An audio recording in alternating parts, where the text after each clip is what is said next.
Damn.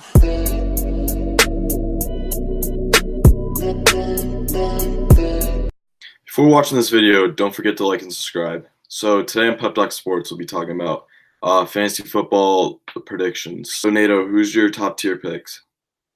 My top tier picks are Todd Gurley. I think he's gonna have a really good year because I think he's gonna have an expanded role out of the backfield too, getting the ball thrown to him and obviously hand it off to him.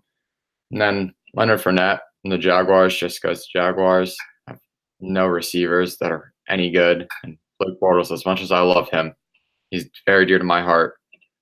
He's probably not gonna be very good this year because he's no one to throw to. So the entire offense is Leonard Fournette. So I would say pick him in fantasy too. Big year out of him. I have Todd Gurley as my top running back and my top overall pick in the whole fantasy world.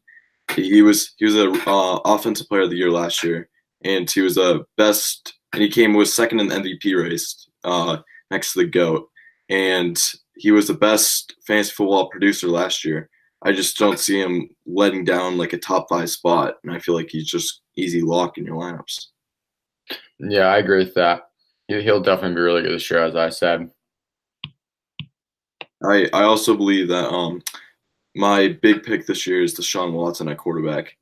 I believe that he could take over because last year his numbers, he ended up doing very well, even though he missed like majority of the season due to the torn ACL.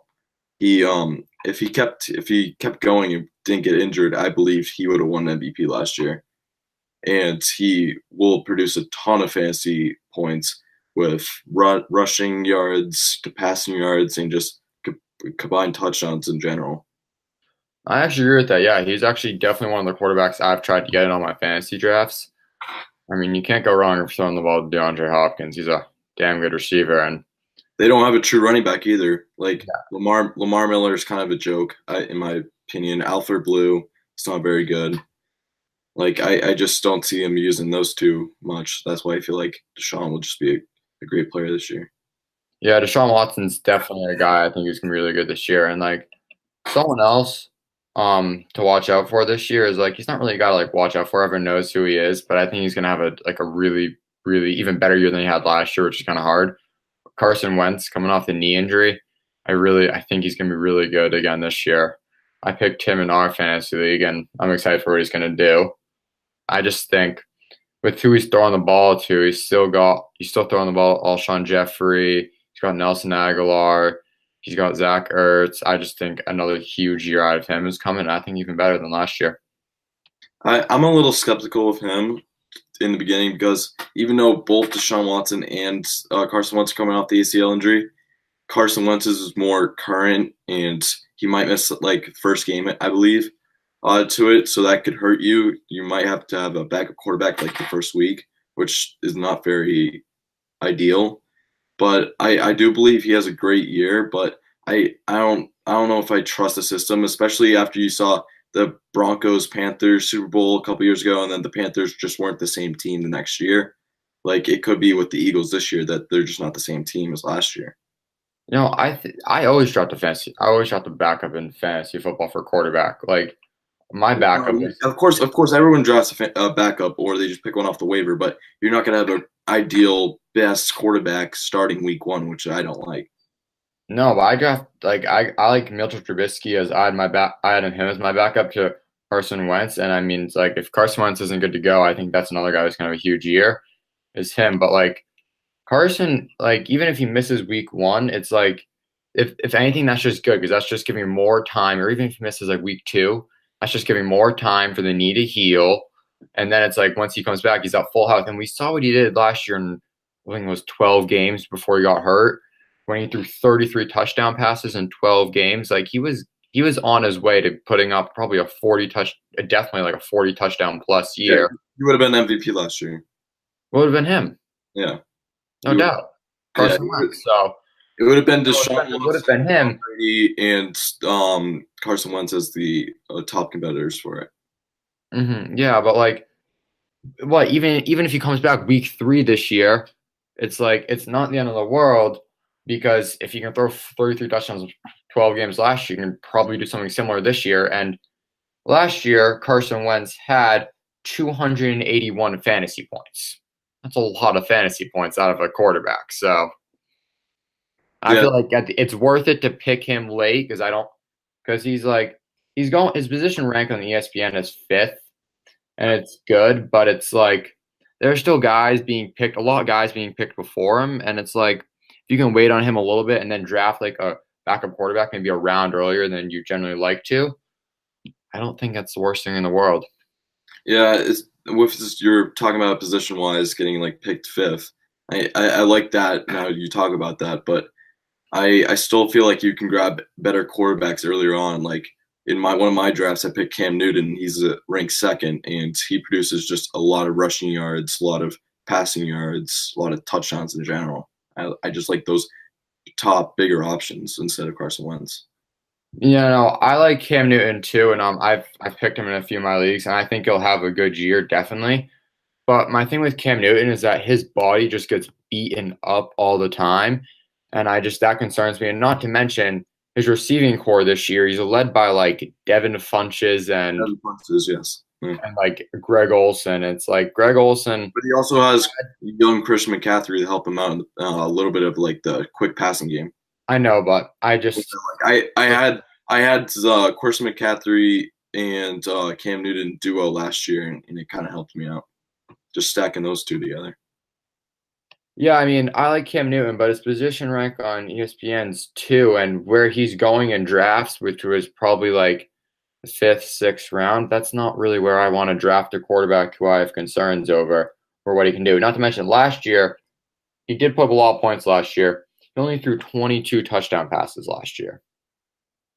Yeah, but You want more out of that out of your quarterback. You can anyone run all can you have want, an rough year too. if your quarterback throws 22 touchdown passes in a year and if you're drafting him to be a top 3 fantasy quarterback, that's concerning to me. But with the rushing yards and the rushing touchdowns, is that passing or rushing touchdowns? I meant passing or combined touchdowns with the rushing. It's it's passing. Yeah, that's just passing because he's gonna also get you the rushing touchdowns too, which don't concern me. He's basically a running back in a QB body. I know, but it's like look at a guy like Carson Wentz. He threw 33 touchdown passes. That's what you want out of your top tier fantasy quarterback. You can draft running backs early to get you a lot of rushing touchdowns. You don't need that out of your quarterback. What you need out of quarterback is to throw. So why don't you? Cam He Newton has, doesn't do that. he has incredible upside. Remember that MVP season he had when he went to the Super Bowl? He had all of passing touchdowns, and he also had all those rushing touchdowns. So if he gets you those passing touchdowns and he gets you those rushing touchdowns, it generates even more. Why don't you want that? And my mind's going blank here for a sec. So you please remind me what happened in that Super Bowl again? What Yeah, happened? but it doesn't. We're not talking about Super Bowls. We're not talking about Super Bowls. We're talking about regular season. Okay, fair enough. But I mean, it's like, listen, he's not a guy I trust. What generates you more points is rushing yards instead of passing yards, and rushing touchdowns generates more than passing touchdowns. So that's why I like Cam Newton better than most quarterbacks. Yes, but you need both, and you can draft a good running back early. There are so many good running backs available. If you have the 8th pick in the first round of your fantasy draft, you can get Leonard Fournette. You can get Dalvin Cook. You can get those kind of guys who are just very good players. Leonard Fournette's going to rush for 10 plus touchdowns this year, like it or not, because he's their entire offense, as I mentioned earlier. So you can get a guy like that. You don't need Cam Newton to rush the ball. What you need to have a quarterback is to throw the ball. You need a balanced attack. If it's all just like rushing, then where are your throws coming from? Because those throwing touchdowns and those passing yards, they're valuable too. Okay, I still believe in my saying of this, but hey, so what are your big sleeper picks this year? Ooh, my big sleeper picks this year are Allen Robinson. He's on the Bears now. He's got Mitch Trubisky throwing the ball. I mentioned Mitch Trubisky a little bit earlier. I think he's gonna have a great year this year. I mean, Allen Robinson is so Mitch Trubisky too, but Allen Robinson is coming back from the ACL. He's a really good receiver. He's like their number one guy over there because Kevin White, but he's done like nothing but like caught a touchdown pass in the preseason game yesterday for the first time in 10 years. So he's going to be big for them, and I'm really excited for what he's going to do on the Bears. And then David Njoku of the Browns. I'm not touching any Browns receivers in fantasy drafts because they have like so many, and I'm just like, I don't even know which one to pick. And since they have Tyrod Taylor, and I'm not crazy about him, I like him. But like David Njoku, I think when they get down in the red zone, look who they have, and like when they get down in the red zone, they're going to be throwing the ball to David Njoku because Jarvis Landry does not produce a ton of touchdowns, and David Njoku, I think, is going to take over a big red zone role. So it would not be surprised for me at all if David Njoku could get 130 plus fantasy points this year with 8 touchdowns. I really like your Allen Robinson prediction. I really believe that taking the new role with the Bears. But my top sleeper picks are Juju Smith-Schuster, especially because Juju was the third string wide receiver for the Pittsburgh Steelers last year, and he produced massive numbers. Now he's bumped up to the second string. Imagine how many more numbers he's going to get. Yeah, he's still behind AB, but when AB is not open, they're going to just dump it out to him, and he's going to give you all those touchdowns, all these yards, like he just produces like an animal.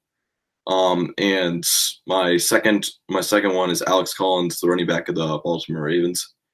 If I believe that they're going to have some struggles in the passing game this year, whoever starts, Joe Flacco or Lamar Jackson, I just believe that they're going to dump it to him in the red zone, just dump it to him the whole time, and just have him pound. I'm not saying he's a good RB2, maybe a flex play, but he'll generate these big fantasy points for you. Yeah, I like Juju Smith-Schuster too, but I just looked him up on fantasy, and his position rank in fantasy is 15. And while I do believe he's going to have a big year, I think for where you're drafting him, I would take Allen Robinson before I took him because Allen Robinson's a number 1 receiver, and his position rank in fantasy this year is 182. Juju Smith-Schuster's is 15. And I mean, I think Allen Robinson's going to have a better year than him, and I believe that because you mentioned when Antonio Brown's not open. How often is Antonio Brown not open? Like, even when he's not open, he's still open and still catches the ball. And then when he's not open once a game, then they give the ball to Le'Veon Bell. It's like he's going to get his catches and he's going to get his numbers and everything. Well, a lot of what he did last year was relying on the 7 touchdown catches he had last year and the 917 yards. I just see that dropping. I don't see him maintaining that pace. I think it's a sophomore slump, and that's where I think you pick a guy like Allen Robinson, a guy who's no one really looking at, but he's going to have a big year. Mitch Trubisky's got another year in that offense. They got that head coach, Matt Nagy, who I think is bringing a great offense. I'm going to a legit good one there. Yep. I just have a gut feeling in Juju this year. Like, especially, I'm not saying like starting with your wide receiver core, like put him in the 1 or 2, but even like a flex play, I feel like he'd be just an excellent flex. No, I don't disagree with that at all. But it's like, look at his fantasy rank. He's getting his wide receiver rank is 15th. If he's being the 15th receiver taken in a lot of leagues, and you're in a 10-person league, then I mean that means you're drafting him kind of early, which is a spot where you could maybe be drafting a tight end or a run RB2, or maybe even like a really good quarterback, as you mentioned earlier, like a Deshaun Watson or like a Carson Wentz. Yeah, I see what you're saying there. I agree with that. Done.